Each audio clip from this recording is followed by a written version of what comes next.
How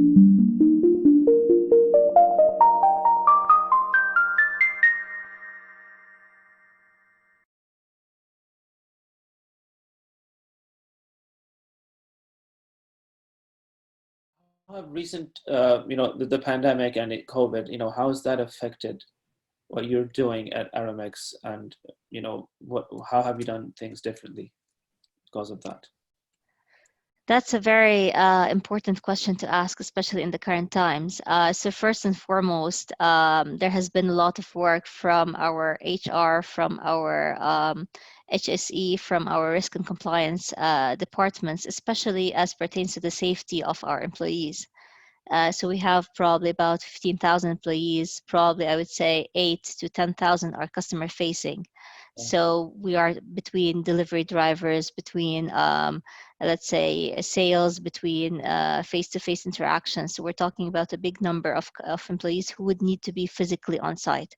So we've had to have very strict security measures, very elaborate kind of plans to ensure that our teams are not at risk at any point in time. So even as we implement the back to work process, there has been a lot of back end work in terms of developing the policy of back to work, developing things like flexible working from home policies and flexible working hours to accommodate different types of the employee population. From the customer side, it has been very interesting, to say the least. So as the lockdowns continue or they are rejuvenated in certain countries, regenerated, we see all of those different kind of procedures that we have to abide by, whether this is in our service centers or sometimes there are decisions overnight that come across that we have to be very active and very quick about it, and sometimes even proactive in anticipating.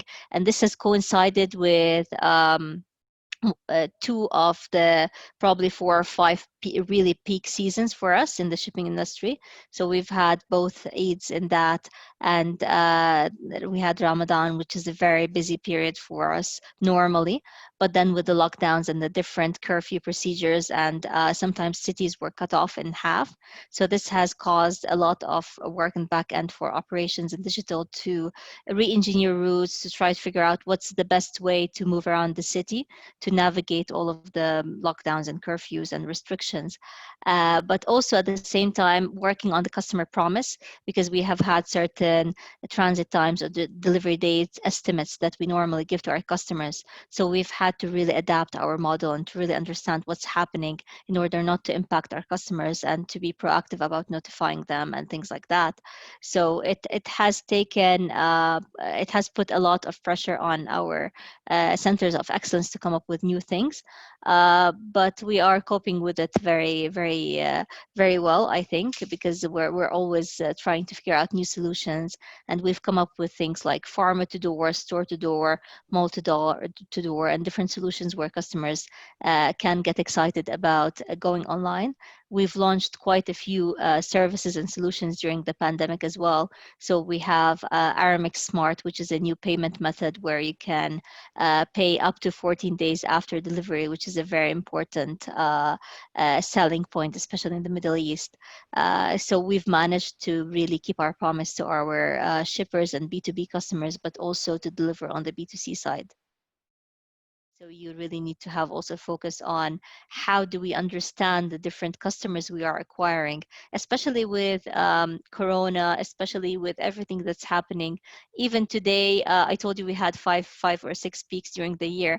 So this year we've noticed actually that there are no peaks. It's all at peak. All right. So the business is going up constantly. And one of the reasons is obviously the pandemic and the lockdown. So that also means that there are new types of customers that are being onboarded, and there are new kinds of experiences. So it's important to onboard those customers and then deliver on the experiences. Obviously, the world's changing, and it changes sometimes really fast. So that puts a lot of pressure on understanding customers very quickly. And sometimes these things can take time. So there's a lot of iteration in terms of coming up with a product or an app. So obviously we're working very hard and very fast to get things out on the market.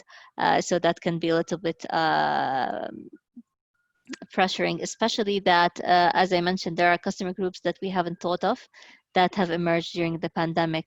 So if you look at maybe pharma to door, or if you look at healthcare customers, there's probably across the globe, there is a big increase in elderly or non-technology users who have started using or actually requiring those deliveries to be door to door. So you can see how those customers interacting with your previously designed beautiful digital touch points can be a challenge. So it's just things like that, but that's what makes it interesting, and that has been my motivator from day one.